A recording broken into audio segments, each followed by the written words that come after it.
Oui, Père, nous acclamons parce que nous te sommes reconnaissants. Reconnaissants parce que depuis le début de ces moments, tu as commencé à me parler. Reconnaissant parce que tu es présent. Jésus, tu as dit que là où deux ou trois sont réunis en ton nom, tu es au milieu d'eux.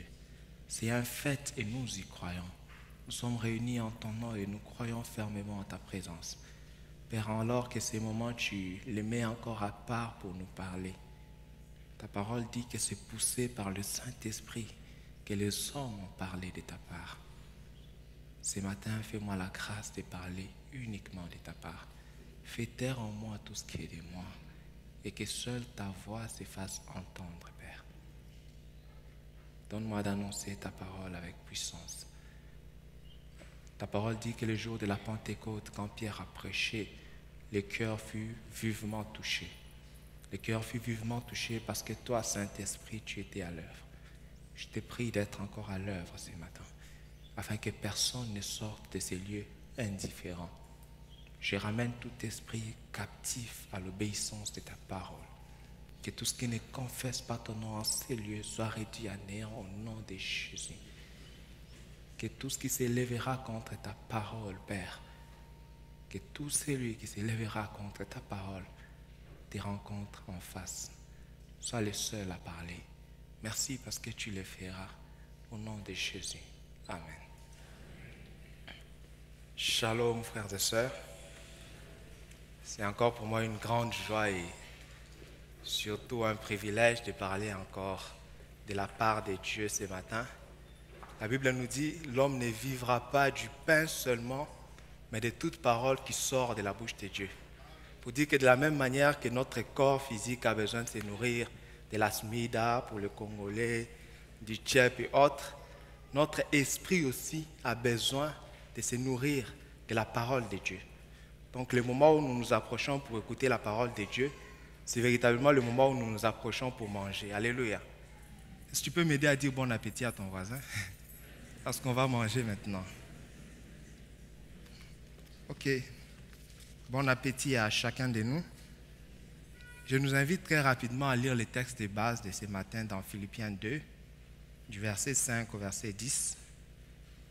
Donc, vous pouvez ouvrir vos Bibles, ouvrir vos téléphones, cliquer sur l'application Bible, glisser sur le Nouveau Testament, ouvrez Philippiens, c'est fait. Glissez sur Philippiens 5. On doit s'adapter au langage que nous impose la technologie. Philippiens 2, à partir du verset 5, la Bible dit « Ayez en vous les sentiments qui étaient en Jésus-Christ, lesquels, existant en forme de Dieu, n'a point regardé comme une proie à arracher d'être égal avec Dieu, mais s'est dépouillé lui-même en prenant une forme de serviteur, en devenant semblable aux hommes.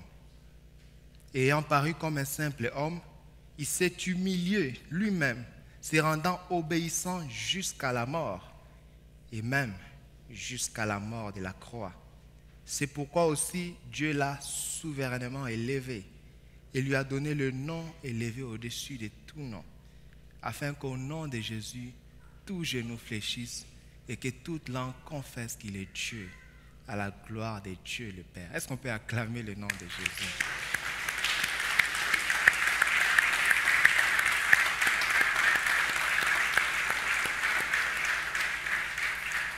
Ces textes font partie des textes qui me passionnent à chaque fois que je les lis, qui nous révèlent en même temps l'humilité de Jésus-Christ. Depuis un moment, Dieu m'a vraiment mis à cœur de nous parler de l'humilité. C'est pourquoi j'ai intitulé mon message « L'humilité, une qualité qui convient aux saints ». L'humilité, une qualité qui convient aux saints. Quand je parle des saints, comprenez simplement que je parle de tous ceux-là qui ont donné leur vie à Christ. Donc, toi aussi y compris, si tu as donné ta vie à Christ. Vous savez, nous sommes malheureusement dans un monde où l'orgueil est considéré comme une force et l'humilité est malheureusement considérée comme une faiblesse.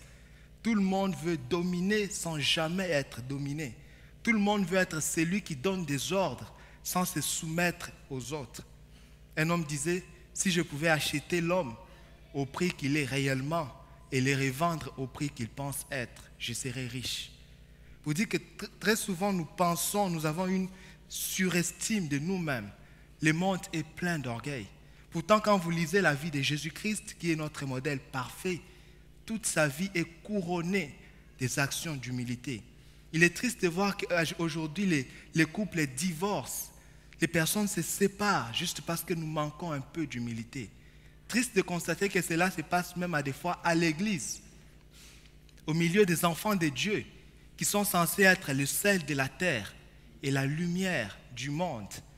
Vous savez, nous sommes dans le dernier trimestre de notre vision de l'année qui est la croissance spirituelle, le dernier trimestre qui parle des témoignages et suivi des nouveaux convertis. Et point n'est besoin de vous rappeler que témoigner Christ ne se fait pas seulement en parole, mais aussi par la qualité de notre vie et surtout par la qualité de notre vie. Et l'humilité fait partie des fruits de l'esprit. Et lorsque nous manifestons le fruit de l'esprit, nous sommes en train de manifester le caractère de Dieu. Vous savez, Dieu nous donne à la fois, Dieu est à la fois puissant, il a aussi un caractère. Quand nous opérons dans les dons spirituels, nous sommes en train de manifester la puissance de Dieu. Et quand nous manifestons le fruit de l'esprit, nous manifestons le caractère de Dieu. Et si nous voulons impacter le monde, nous devons non seulement opérer dans les dons spirituels, mais également manifester le fruit de l'esprit. Et l'humilité en fait partie. Alors nous allons commencer d'abord par donner quelques définitions à l'humilité avant de parler de ses caractéristiques. Selon les dictionnaires, l'humilité peut être définie comme étant le sentiment, un état d'esprit de quelqu'un qui a conscience de ses insuffisances, de ses faiblesses et est porté à rabaisser ses propres mérites. La deuxième définition que les dictionnaires nous donnent du mot humilité dit que c'est la disposition à s'abaisser volontairement en réprimant tout mouvement d'orgueil. Comme quoi l'humilité est bien évidemment l'opposé direct de l'orgueil. Mais selon la Bible, je vous propose deux conceptions de l'humilité. La première conception que nous pouvons tirer du passage que nous avons lu, c'est que l'humilité est un sentiment qui nous donne de ne pas regarder nos privilèges comme une proie à arracher. L'humilité est un sentiment qui nous donne de ne pas regarder nos privilèges comme une proie à arracher. Quand nous avons lu ces passages, la Bible dit « Ayez en vous le sentiment qui était en Jésus-Christ, lequel n'a pas regardé comme une proie à arracher le fait d'être égal à Dieu. » Vous savez, Jésus-Christ partage la nature divine, mais il n'a pas regardé cela comme une proie à arracher. Il n'a pas regardé cela comme une raison de s'opposer au Père. Il s'en est dépouillé parce qu'il voulait faire la volonté du Père. Combien de fois ne regardons-nous pas nos privilèges comme une proie à arracher? Jésus-Christ, contrairement au diable, vous savez, la raison pour laquelle le diable a été chassé du ciel, c'est justement parce qu'il était devenu orgueilleux. Le diable a regardé, vous savez, le diable était l'ange de lumière. Paraît-il qu'il était le maestro au ciel, c'est lui qui coordonnait la louange au ciel. Le diable a regardé cela comme une proie à arracher, comme une raison de vouloir prendre la place de Dieu. C'est ce que la Bible nous dit dans Ésaïe 14 à partir du verset 12. Parlant du diable, la Bible dit « Te voilà tombé du ciel, astre brillant, fils de l'aurore. Tu es abattu à terre, toi, le vainqueur des nations. Tu disais en ton cœur, je monterai au ciel, je lèverai mon trône au-dessus des étoiles de Dieu. Je m'assiérai sur la montagne de l'assemblée, à l'extrémité du septentrion. Je mettrai sur le sommet des nues, je serai semblable au Très-Haut. Mais tu as été précipité dans le séjour des morts, dans les profondeurs de la fosse. » Le diable a été rejeté du ciel parce qu'il a commencé à considérer le privilège que Dieu lui avait donné comme une raison de prendre la place de Dieu. Il commençait à se dire, bon, de toutes les façons, entre Dieu et moi, il n'y a pas trop de différence, donc je peux prendre sa place. Et la Bible dit qu'il disait en son cœur, comme quoi l'humilité ou l'orgueil, c'est d'abord un état du cœur. Ce n'est pas d'abord dans ce qu'on fait à l'extérieur. On peut faire semblant de faire des bonnes actions à l'extérieur. Les hommes disent, ah, celui-là, il est humble. Si tu fais des actions pour que les hommes disent que tu es humble, ça veut dire que tu es humblement orgueilleux. Parce qu'au fond de toi, tu es orgueilleux. L'ennemi, le diable n'a pas forcément manifesté ça. Heureusement que Dieu voit les cœurs. J'imagine que quand le diable s'approchait de Dieu, il les saluait avec joie. Ah, Seigneur, où m'est là? C'est toi le Dieu. Mais dans son cœur, il disait, j'élèverai mon trône au-dessus du trône de Dieu. Combien de fois nous considérons nos privilèges comme une proie à arracher? Combien de fois nous considérons peut-être le fait que nous soyons peut-être au groupe musical, le fait que nous chantons mieux que notre dirigeant comme une proie à arracher? Moi, je sais que je chante mieux que lui. Et nous considérons ces dons que Dieu nous a donnés comme une raison de vouloir prendre la place de celui que Dieu a placé sur nous. Jésus-Christ n'a pas considéré cela comme une proie à arracher. Combien de femmes aujourd'hui dans leur couple considèrent les avantages qu'ils ont comme une proie à arracher, comme une raison de prendre la place de leur mari? J'ai discuté un jour avec un Congolais qui me disait, c'est un ingénieur, il me disait, lui ne peut jamais épouser une femme qui a fait le doctorat. Bon, ne vous en faites pas, moi je ne pense pas comme ça. Ça vous rassure, non? Vous savez, mes chères sœurs, étudier, c'est une bonne chose. Étudiez, faites des grandes études. Mais j'ai une question pour vous. Êtes-vous prête à ne pas regarder comme une proie arrachée le fait que vous ayez plus étudié que votre mari? Êtes-vous prête à ne pas regarder comme une proie à arracher le fait que vous ayez plus d'argent que votre mari? Êtes-vous prête à ne pas regarder comme une proie arrachée le fait que vous ayez une position sociale supérieure à celle de votre mari? Jésus-Christ n'a pas regardé comme une proie arrachée son égalité avec Dieu, mais il s'en est dépouillé. Si nous voulons dire que nous sommes humbles, nous devons être disposés à nous dépouiller de nos privilèges.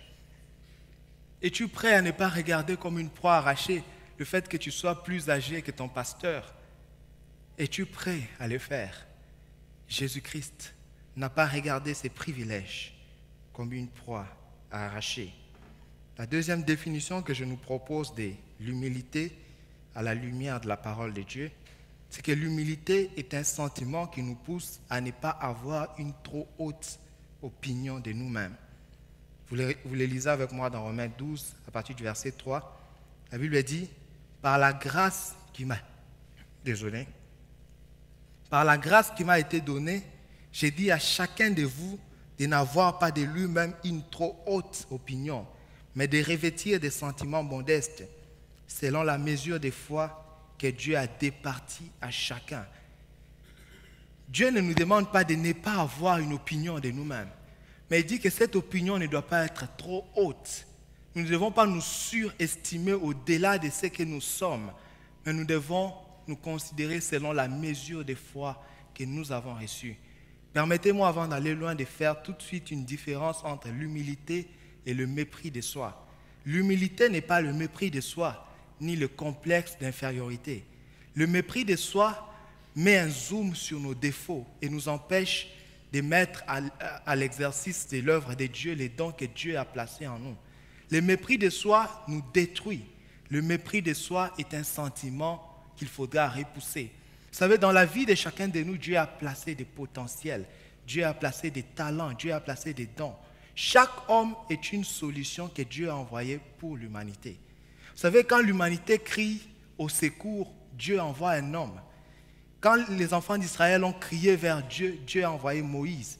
Et il est passé par Moïse pour libérer le peuple d'Israël. Quand l'humanité a crié vers Dieu, Dieu a envoyé Jésus-Christ qui a revêtu la forme humaine. Comme quoi chaque homme est porteur d'une solution de Dieu pour l'humanité. Quand Dieu envoie un homme, il est en train d'envoyer une solution pour l'humanité.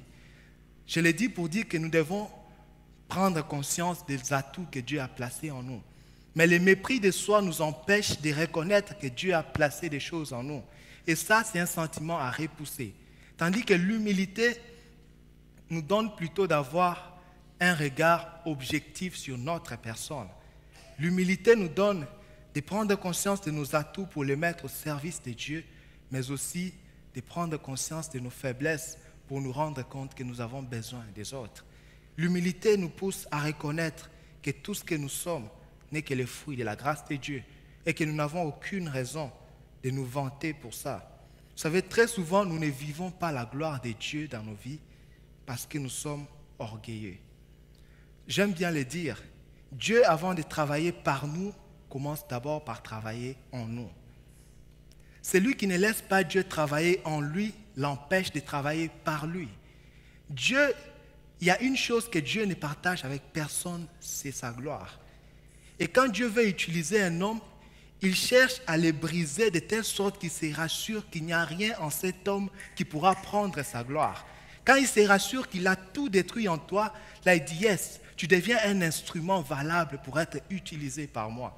À des fois, nous disons à Dieu, Seigneur, utilise-moi. Dieu dit, mais si je t'utilise, tu vas faire comme le diable. Tu vas essayer de prendre ma gloire. C'est pourquoi acceptons à des fois le brisement de Dieu. Acceptons de passer par les chemins que Dieu nous propose. Vous savez, quand Dieu est apparu à Saul, des Tarses, nous sommes dans Actes chapitre 9, la Bible dit que Saul était sur son cheval. Et quand Jésus-Christ lui est apparu, la lumière de Jésus-Christ, Saul est tombé de son cheval. Ce cheval qui pouvait représenter son ego, son orgueil. Saul est tombé de son cheval. C'est après que Saul soit tombé de son cheval que Dieu a dit, maintenant tu es qualifié pour être utilisé par moi. J'aimerais dire à quelqu'un, il est temps pour toi de tomber de ton cheval. Il est temps pour toi de tomber de ton cheval si tu veux réellement être utilisé par Dieu. Et quand Dieu nous bénit, il se soucie plus de ce que l'on devient que de ce que l'on reçoit. La question que Dieu se pose quand il veut nous bénir, c'est que mon fils, si je le bénis, qu'est-ce qu'il deviendra après?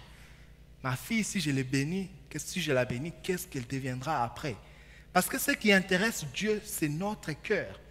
C'est ce qu'il dit à Samuel. Les hommes regardent à ce qui frappe les yeux, mais Dieu regarde au cœur. Et Dieu veut se rassurer que notre cœur est suffisamment humble pour que lorsqu'il nous élèvera, que nous n'essayons pas de prendre sa place.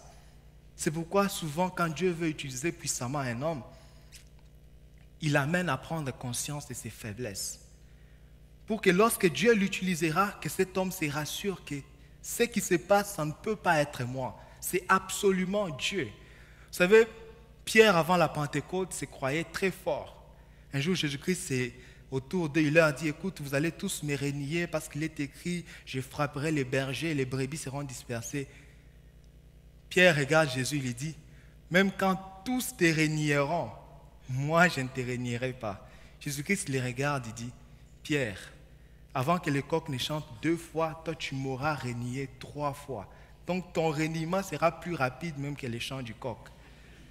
Pierre regarde, il dit, non, jamais, moi je ne peux jamais te renier.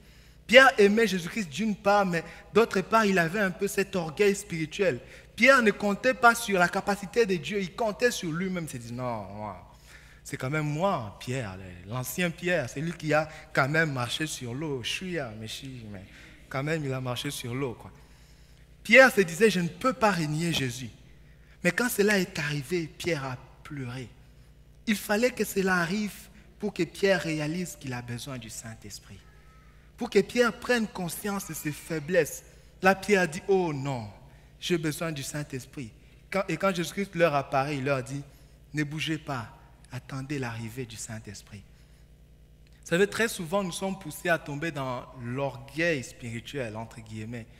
Quand nous marchons dans la sanctification, nous disons, moi, je suis un bon chrétien. Et là, nous regardons les autres. Mais comment toi, tu fais pour pécher? Toi, vraiment... Nous ne savons pas réaliser que si nous sommes capables de marcher dans la sanctification, c'est la grâce de Dieu. Si nous pouvons marcher dans la sanctification, frères et sœurs, c'est la grâce de Dieu. C'est Dieu qui nous soutient. Si Dieu nous lâche 1 seconde, nous allons commettre des pires péchés qu'on n'aurait jamais imaginés. Ne tombons pas dans l'orgueil de nous dire que c'est ma force et mes mains qui m'ont acquis cette capacité de marcher dans la sanctification. Et n'essayons surtout pas de commencer à parler en mal des autres parce qu'ils ne vivent pas autant dans la sanctification que nous prétendons vivre. Dire, mais cette sœur-là, c'est une pécheresse, c'est pas la peine vraiment. Comment elle fait? Frères et sœurs, s'il y a quelque chose que nous devons faire pour nos frères, c'est prier pour eux. pour que Dieu leur accorde la grâce qu'il nous a accordée de marcher dans la sanctification. Disons à Dieu, si tu m'as donné la force de marcher dans la sanctification, donne-leur aussi la même capacité de marcher dans la sanctification. Alors nous allons parler de quelques caractéristiques d'un homme humble ou quelques caractéristiques de l'humilité. La première caractéristique de l'humilité, c'est la capacité de supporter l'humiliation. La capacité de supporter l'humiliation. Vous l'avez remarqué dans le passage que nous avons lu. La Bible dit, ayant en vous les sentiments qui étaient en Jésus-Christ, lesquels n'a pas regardé comme une proie à arracher son égalité avec le Père, mais il s'est dépouillé lui-même, se rendant obéissant jusqu'à la mort et même jusqu'à la mort de la croix. C'est pourquoi aussi Dieu l'a souverainement élevé. Vous savez, pour Jésus-Christ, devenir semblable aux hommes, c'était déjà humiliant. Quitter la nature divine pour devenir comme un simple homme, c'était humiliant. Mais Jésus-Christ a accepté de faire toute cette démarche. Il a accepté même d'être crucifié sur la croix parce qu'il était humble. Son humilité lui a rendu capable de supporter l'humiliation. Dis-moi jusqu'à quel point tu es capable de supporter l'humiliation et je te dirai jusqu'à quel point tu es humble. Jésus-Christ supporte l'humiliation parce qu'il est humble. Vous savez, très souvent, les chemins de l'élévation passent par l'humiliation. Celui qui refuse les chemins de l'humiliation refuse son élévation. À des fois, nous retardons notre élévation parce que nous refusons l'humiliation. Jésus-Christ a accepté de boire la coupe de l'humiliation. C'est pourquoi aussi Dieu l'a souverainement élevé. Es-tu prêt à boire la coupe de l'humiliation? Combien d'entre nous n'avons pas quitté des églises simplement parce que nous avons supposé que le pasteur ne nous a pas donné le respect que l'on mérite? Combien d'entre nous n'avons-nous pas quitté des commissions, les groupes musicaux, que sais-je encore, parce que nous estimons qu'on ne nous a pas respectés autant que l'on mérite? N'es-tu pas prêt à supporter la moindre humiliation? Vous savez, il y a l'histoire de Joseph. Dieu donne à Joseph un jour une vision. Il lui dit, c'est toi qui vas dominer sur tes frères. Joseph est content. Mais Dieu lui dit, non, c'est bien. Mais ça, c'est une finalité. Mais avant, entre le songe et l'élévation, il y a un passage obligé. C'est l'humiliation. Joseph a été vendu comme esclave. Joseph s'est retrouvé en Égypte, un esclave prisonnier. Quelle humiliation. Mais c'était le chemin obligé pour parvenir à l'élévation. Veux-tu parvenir à l'élévation? Accepte quelquefois et supporter l'humiliation. Les disciples, avant de vivre la gloire de Dieu, le jour de la Pentecôte, Pierre, avant de prêcher et que 3000 personnes ne se convertissent, quand vous lisez le parcours que ces disciples ont eu avec Jésus, vous verrez combien de fois ces personnes ont été victimes d'humiliation. Quand vous lisez dans Matthieu 16, par exemple, à partir du verset 13, la Bible nous raconte que Jésus-Christ un jour a appelé ses disciples pour leur poser la question sur son identité. Il leur demande, qui dites-vous que je suis, moi, le Fils de l'homme? Les premiers disent, non, bon, certains disent que tu es, bon, ils donnent des réponses. Après, on leur demande, finalement, vous, qui dites-vous que je suis? Pierre donne une merveilleuse réponse. Il dit, tu es le Christ, le Fils du Dieu vivant. Jésus-Christ lui dit, tu es Pierre, et c'est sur ces rochers, sur cette révélation que tu as eue, que je bâtirai mon église. Merveilleux. Mais quelques temps après, Jésus-Christ commence maintenant à leur parler. Écoutez, il faut que le Fils de l'homme souffre, le Fils de l'homme sera arrêté. Pierre, l'amour qu'il avait pour Jésus-Christ, ne l'a pas gardé silencieux comme il en avait l'habitude. Pierre appelle Jésus à côté. Il lui dit, bon, écoute, maître, bon, qu'à cela ne plaise à Dieu, tu ne vas pas mourir, d'accord? Et vous savez ce que Jésus-Christ lui dit? Arrière de moi, Satan. Waouh! J'aimerais bien être à la place de Pierre. Je ne sais pas comment j'allais réagir. J'allais regarder derrière Satan. Moi, tu m'as bien regardé. Et peut-être que Pierre était humainement parlant plus âgé que Jésus-Christ. Mais quand Jésus-Christ lui dit « arrière de moi, Satan », c'était humiliant pour Pierre. Mais Pierre a accepté de supporter cela.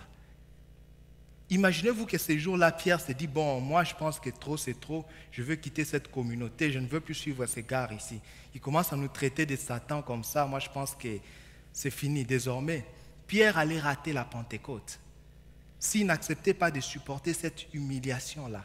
Parce qu'en fait, Jésus-Christ, quand il disait Satan, bien évidemment que l'idée, ce n'était pas de l'insulter, mais c'était de prendre l'autorité sur l'esprit qui travaillait sur Pierre en ces moments. Parce que par la suite, il dit que parce que tes pensées ne sont pas les pensées de Dieu, mais les pensées du diable. Mais Pierre, à cet instant, ce qu'il a entendu de ses oreilles, c'est quelqu'un devant lui qui lui dit « Arrière de moi, Satan ». Et si Pierre se disait « Ok, bon, moi je pense que ce gars ici, il exagère trop, je veux quitter ces groupes, je veux peut-être former ma petite communauté de pêcheurs, de poissons passionnés pour Dieu », Pierre allait rater la Pentecôte. Vous savez pourquoi des fois nous ratons nos bénédictions? C'est à cause de notre orgueil. Des fois nous quittons des personnes que Dieu a mis à nos côtés justement pour travailler en nous. Nous les quittons, nous partons ailleurs, nous venons de fuir l'endroit de notre bénédiction. Si Pierre quittait Jésus, il allait quitter sa bénédiction. Il fallait absolument que Pierre supporte cette humiliation. Acceptons quelquefois d'être humiliés. C'est important dans le parcours. Acceptons quelquefois qu'on nous parle mal et qu'on ne dise rien. On s'est tait comme Jésus-Christ. C'est important dans le parcours avec Dieu. Vous le remarquez aussi chez les disciples de Jésus quand vous lisez Marc 9 à partir du verset 14. Les disciples, après avoir... Jésus-Christ vient de la montagne de la transfiguration, Jésus-Christ descend, il trouve les disciples avec un papa qui... Les disciples n'arrivaient pas à chasser les démons. Jésus-Christ, publiquement devant ses papas, commence à leur dire « Jusqu'à quand vous supporterai-je, race d'incrédules ?» Oh! Imaginez-vous que ces disciples se réunissaient et disent « Bon, nous on pense que finalement, on doit quitter ces messieurs. » Les disciples allaient rater leur bénédiction. Es-tu prêt à supporter la moindre humiliation? Ça me fait penser à un témoignage qu'un homme de Dieu raconte. Il dit qu'un jour, il était en train de dormir. Pendant qu'il priait Dieu, il voulait voir la gloire de Dieu dans son ministère. Et Dieu lui dit, bon, ok, maintenant tu vas passer dans une nouvelle dimension avec moi, je vais t'utiliser puissamment. Gloire à Dieu. Et il fait un songe où il y avait un homme de Dieu qui venait des États-Unis. Cet homme de Dieu prêchait et au cours de la prédication, cet homme de Dieu l'a appelé pour lui imposer les mains, pour prier pour lui, pour qu'il reçoive une nouvelle dimension d'onction. Ok, il est venu et exactement les jours en question, le dimanche en question, il a vu cet homme de Dieu venant des États-Unis en train de prêcher. Il s'est dit, c'est exactement ce que j'avais vu dans les songes, donc ça va s'accomplir exactement comme j'avais vu. Et vous savez quoi? L'homme de Dieu a fini à prêcher. Il est allé s'asseoir, il ne l'a pas appelé. Il lui a dit, oh Seigneur, finalement c'est moi qui n'ai pas bien vu, ou c'est lui qui n'a pas discerné la voix de Dieu. Pendant qu'il s'en allait, le Saint-Esprit lui a dit, mais pourquoi tu pars? Va le voir pour qu'il prie pour toi. Il dit, il est allé voir cet homme de Dieu. L'homme de Dieu parlait anglais, venait des États-Unis bien sûr, et lui c'était un bon Congolais, donc il ne parlait pas anglais. Il a commencé à s'exprimer avec cet homme. Il a appelé son ami qui parlait anglais. Il lui a dit, non, dis à cet homme de Dieu que je veux qu'il prie pour moi. On a dit à l'homme de Dieu que non, le frère en question veut que tu pries pour lui. Vous savez ce que l'homme de Dieu a dit? Il a dit, je ne le connais pas, je ne peux pas prier pour lui. Il a dit, mais quand même, tu ne me connais pas, mais je veux juste que tu pries pour moi. Pour lui, c'était humiliant. Il a dit, non, moi je vais aller jeûner et prier, Dieu va me donner l'onction. Il sort, Dieu lui dit, mais pourquoi tu pars? Rentre et va voir ces messieurs. Il lui fallait beaucoup d'exercices d'humilité pour revenir. Il s'est assis. Le Messie a dit, moi je ne prie pas pour toi. Et puis il lui a dit à son ami là, que dis-lui que s'il ne prie pas pour moi, je ne veux pas partir, il ne va pas sortir d'ici. Jusqu'à ce qu'il va prier pour moi. Il s'est assis. Le monsieur a fait beaucoup d'autres choses. C'était humiliant pour lui, mais il fallait cela. Après un moment, le monsieur a vu sa persévérance. Il a dit, ah d'accord. Il lui a dit, fais ça. Il a fait ça. Et dès que le monsieur l'a touché, il est tombé directement. Et il raconte en disant que c'est depuis ce jour-là que son ministère a pris de l'envol. Imaginez-vous que ces jours-là, il disait non, pour moi c'est trop humiliant. Ce monsieur ici, juste pour prier de toutes les façons, il partait, il allait passer à côté de sa bénédiction. Es-tu prêt à boire la coupe de l'humiliation? Si tu refuses les chemins de l'humiliation, tu refuses les chemins de ton élévation. L'humiliation est un chemin obligé pour parvenir à l'élévation, comme le désert, un chemin obligé pour parvenir à Canaan. La deuxième caractéristique d'un homme humble ou caractéristique de l'humilité, c'est la disposition à prendre en compte les remarques des autres. Vous le retrouvez avec moi dans Exode chapitre 18. Moïse avec son beau-père Jéthro. Moïse, un grand serviteur de Dieu. Qu'est-ce que Moïse n'a pas vu avec Dieu? Il a vu Dieu apparaître dans le buisson ardent. Dieu a puissamment utilisé Moïse. Maintenant, un jour, Moïse était là, il reçoit son beau-père Jéthro et tout, ils sont en train de parler. La Bible dit qu'il raconte à son beau-père Jéthro comment Dieu a libéré le peuple de la captivité en Égypte, comment Dieu les a fait traverser la mer Rouge, toutes les expériences qu'il a vécues avec Dieu. Et à un moment donné, Moïse s'assoit, Moïse commence à juger tous les peuples. Chacun venait, non, moi, il y a tel qui a mangé ma viande, mais ça avait quelle forme? Moïse jugeait tous les problèmes qu'il y avait au sein du peuple. Son beau-père Jéthro les regarde, il lui dit, Moïse, écoute, ce que tu fais n'est pas bien. Si tu continues comme ça, tu vas te lasser, tu vas te fatiguer. Il commence à lui donner des conseils, il lui fait des remarques. Écoute, choisis des hommes capables, craignant Dieu, établis-les sur un groupe de 50 et tout. Moïse, malgré le fait que c'était un homme qui écoutait Dieu, entre guillemets, Jéthro n'avait pas le niveau spirituel de Moïse. Moïse ne s'est pas dit, écoute, Jéthro, moi je parle à Dieu comme un homme parle à son ami. Donc toi, tu n'as rien à me dire. Ces conseils-là, je peux aller prier, Dieu va me donner ça. Dieu peut vous parler au travers de celui qui est à vos côtés. Dieu peut vous parler au travers de votre mari, au travers de votre femme. Jéthro a pris en considération, que dis-je, Moïse a pris en considération le conseil de Jéthro. Et il a exactement fait ce que Jéthro lui avait demandé.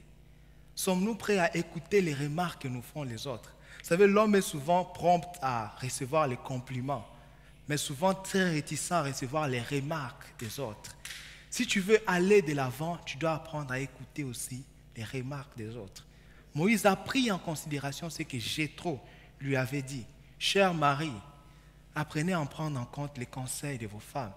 Ne dites pas, bon, c'est moi l'homme dans cette maison. On sait que c'est toi l'homme. Il n'y a pas de débat sur ça. Mais quand même, si tu n'avais pas besoin d'aide, Dieu n'allait pas te donner une femme. Si Dieu t'a donné une femme, ça veut dire que tu n'es pas complet. Apprenons à prendre en considération les remarques des autres. Vous savez, Dieu dit dans Genèse, il n'est pas bon que l'homme soit seul. C'est vrai, ces passages dans le contexte premier s'appliquent directement au mariage. Mais par extension, ces passages peuvent s'appliquer pour toutes les relations humaines. Quand Dieu crée l'homme, il n'est pas bon que l'homme avec grand H soit seul. Dieu n'a pas créé l'homme pour qu'il soit seul, isolé. Dieu a créé l'homme pour qu'il soit au milieu des autres. Dieu a créé l'homme pour qu'il se façonne. De la même manière que le fer aiguise le fer, l'homme s'aiguise au contact de son prochain. Des personnes que Dieu place à côté de nous sont des potentiels pour notre destinée. Vous savez, parmi les choses que Dieu nous donne pour réussir notre destinée, il nous donne aussi des personnes. Pour dire qu'une partie de notre réussite se trouve dans notre prochain. Et nous ne pouvons pas vivre le maximum de Dieu si nous ne prenons pas en considération ce que celui qui est à nos côtés nous dit. Parce qu'il y a des choses, tu vas gêner, prier, tu dis Seigneur, révèle-moi ta volonté. Dieu passe par celui qui est à tes côtés. Et si tu refuses de l'écouter, tu refuses d'écouter Dieu. Apprenons à écouter les remarques que nous font nos prochains. Ça me fait penser à un témoignage, finalement ça fait beaucoup de témoignages, à un témoignage qu'un homme de Dieu racontait quand il était encore fiancé avec sa femme, un homme de Dieu que vous connaissez très bien. Il dit que lui avait grandi dans un coin où, bon, il n'avait pas forcément appris comment manger sur la table, comment s'habiller et tout. Dieu l'a appelé comme ça et lui, tout ce qui l'intéressait, c'était prêcher et l'onction. Et Dieu lui a donné une fiancée qui était très civilisée et tout. Il dit qu'un jour, il partait chez sa fiancée, il mangeait, les gens se moquaient de lui, mais lui ne savait pas. Lui, c'est l'homme de Dieu, il s'en fiche de tout le reste. Et puis sa fiancée l'appelle, il dit, mais Roland, tu sais que tu manges mal. Il a dit, oh, mais est-ce que ça diminue l'onction? Lui, tout ce qui l'intéressait, c'était l'onction. Tout ce qui ne touche pas à l'onction, ce n'est pas son problème. Et puis, il raconte, il dit qu'il s'habillait, il portait plusieurs couleurs et à l'église, on l'avait surnommé le frère arc-en-ciel. Ne faites pas ça ici. Hein? Et sa femme l'a appelé, sa femme a commencé à lui dire, écoute, tu es un homme de Dieu, tu dois t'habiller comme ça, tu dois manger comme ça. Il dit qu'à un moment donné, il a laissé son orgueil d'homme, il a dit, écoute, là, si je mets mon orgueil d'homme, là, je ne vais pas avancer. Il a écouté sa femme et lui-même le disait en remerciant sa femme, que sa femme l'a beaucoup aidé parce qu'il a appris à écouter sa femme. Pourquoi ne veux-tu pas écouter celui qui est à tes côtés ou celle que Dieu a placée à tes côtés? pourquoi ne veux-tu pas prendre en considération les remarques que les autres te font? Vous savez, Dieu donne l'onction à David. Il lui dit, David, tu seras roi. Mais David étant roi, vous savez, David a grandi derrière le troupeau. David n'a aucune formation sur l'éthique royale. Il ne sait pas comment on se comporte quand on est roi. Il ne sait pas comment on mange sur la table royale, comment on parle quand on est roi. Dieu met à côté de David un ami, Jonathan. Jonathan qui est prince, Jonathan qui a appris les manières. Et le rôle de Jonathan à côté de David, c'était justement pour lui apprendre les manières du roi. Pour lui dire, David, Jonathan reconnaissait, il dit que je sais que c'est toi qui vas succéder mon père. Et Dieu m'a placé à t'écouter justement pour t'apprendre des bonnes manières. J'imagine que Jonathan pouvait lui dire, non David, écoute, ça ce sont les habillements des bergers, ça. Toi, tu seras roi, écoute. On fait ceci, on fait cela, on mange comme ça quand on est à la table des rois. Et si David refusait d'écouter Jonathan, malgré le fait qu'il avait reçu l'onction de Dieu, il allait manquer un côté de lui. On allait dire, mais David, c'est vrai que tu tues Goliath, mais tu n'es pas obligé de tuer aussi la table, quand même, doucement. Un peu de bonne manière. David devait apprendre tout ça à côté de Jonathan. Dieu peut te donner l'onction, mais il y a des choses que tu apprendras au contact des autres. Il y a une partie de toi qui se trouve dans les autres, une partie de ta destinée qui se cache dans les autres. Et si tu refuses d'écouter ces autres, tu t'empêches de vivre la gloire de Dieu. Alléluia. La troisième caractéristique d'un homme humble, c'est qu'un homme humble recherche l'approbation de Dieu et non les acclamations des hommes. Qu'est-ce qui motive souvent nos actions? Vous les lisez avec moi dans 1 Corinthiens 10, au verset 31. La Bible, Paul dit, il dit, soit donc que vous mangez, soit que vous buviez, soit que vous fassiez quelque autre chose, faites tout pour la gloire de Dieu. Il est possible de faire des grands sacrifices, même pour l'œuvre de Dieu, mais ces sacrifices ne sont pas agréés par Dieu, tout simplement parce que nos motivations ne sont pas bonnes, tout simplement parce que nous les faisons pour que les hommes nous applaudissent, tout simplement parce que nous les faisons pour retenir l'attention des hommes. Dieu dit, tout ce que vous ferez, faites-le pour la gloire de Dieu. Vous savez, le but pour lequel Dieu crée toutes choses, c'est pour sa gloire. Tout ce que Dieu a créé sur la terre, tout ce que Dieu fait a un seul objectif final, c'est la gloire de Dieu. Et quand nous faisons quelque chose qui n'est pas destiné à glorifier Dieu, nous venons de pécher. Vous savez, le mot péché, son sens originaire veut dire manquer la cible. Je veux dire rater la cible. Comme si je voulais lancer là, je passe à côté. C'est ça ce que signifie péché. Et la cible, c'est la gloire de Dieu. Ça veut dire que tout ce que nous faisons doit avoir pour objectif final glorifier Dieu. Et quand nous posons une action, bien que cette action peut paraître bonne, mais si la motivation, l'objectif de cette action n'est pas de glorifier Dieu, nous venons donc de rater la cible. Nous venons de pécher. Nos actions qui paraissent bonnes, ne sont-elles pas peut-être des péchés? Ne sont-elles pas des lances qui ont raté la cible? Parce que nous l'avons fait pour notre propre gloire. Nous l'avons fait pour que les hommes nous acclament. Vous savez, à des fois même nos prières ne sont pas exaucées parce que nos motivations ne sont pas bonnes. Les hommes regardent aux yeux, mais Dieu voit les cœurs.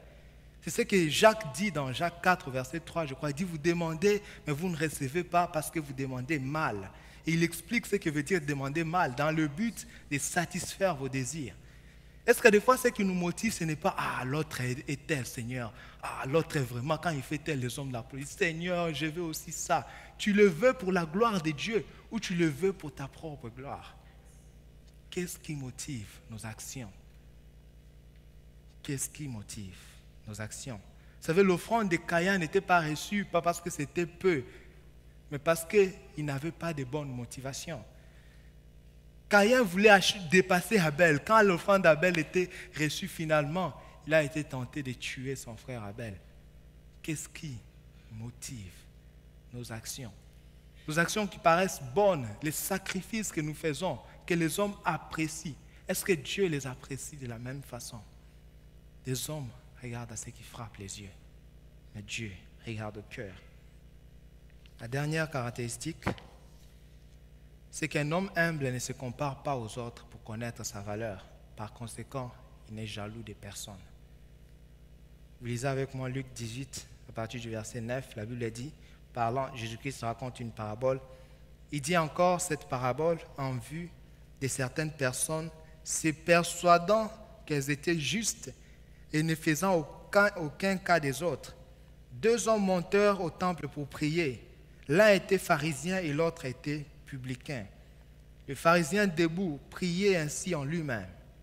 Ô Dieu, je te rends grâce, je sais que je ne suis pas comme le reste des hommes, qui sont ravisseurs, injustes, adultères, et même comme ces publicains. Je jeûne 2 fois la semaine. Je donne la dîme de tous mes revenus. Les publicains, se tenant à distance, n'osaient même pas lever les yeux au ciel, mais ils se frappaient la poitrine en disant, « Ô Dieu, sois apaisé envers moi, qui suis un pécheur. » Je vous l'ai dit, celui-ci descendit dans sa maison justifié plutôt que l'autre, car quiconque s'élève sera abaissé, et celui qui s'abaisse sera élevé.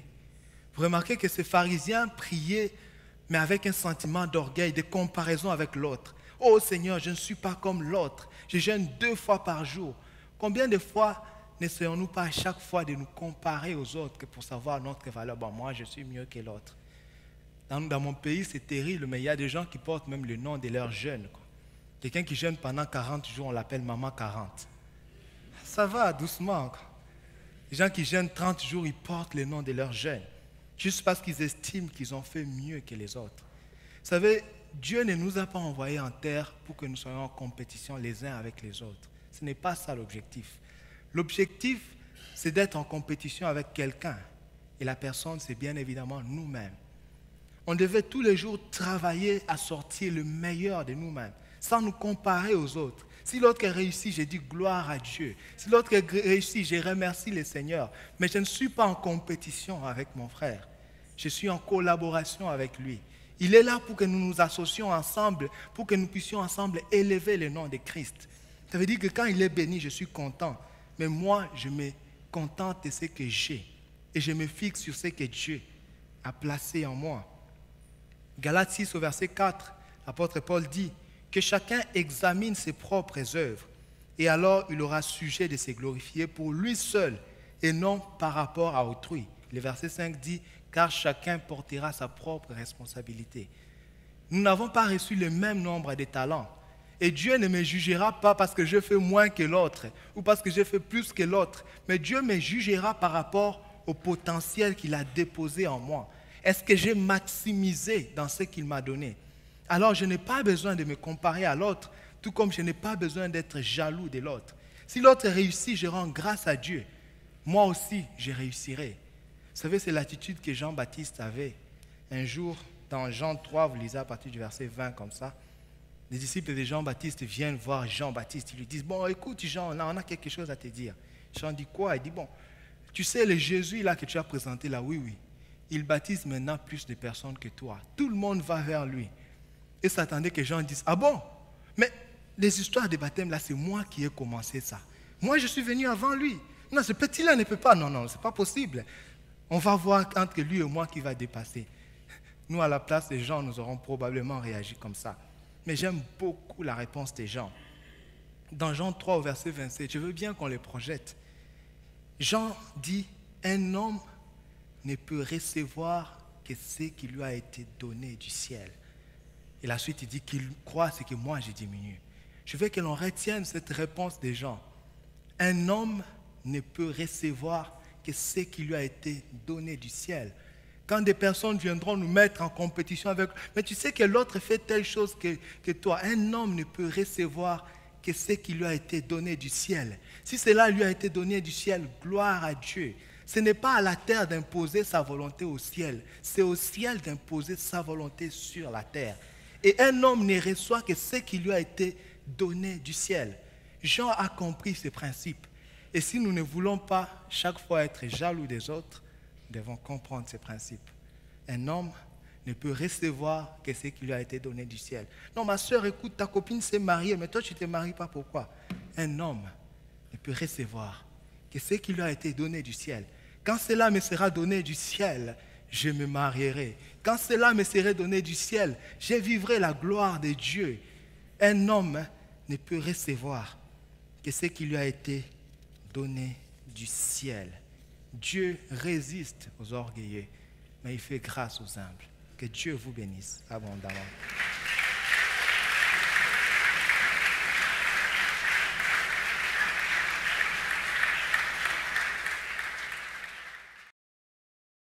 Calvin, let's go.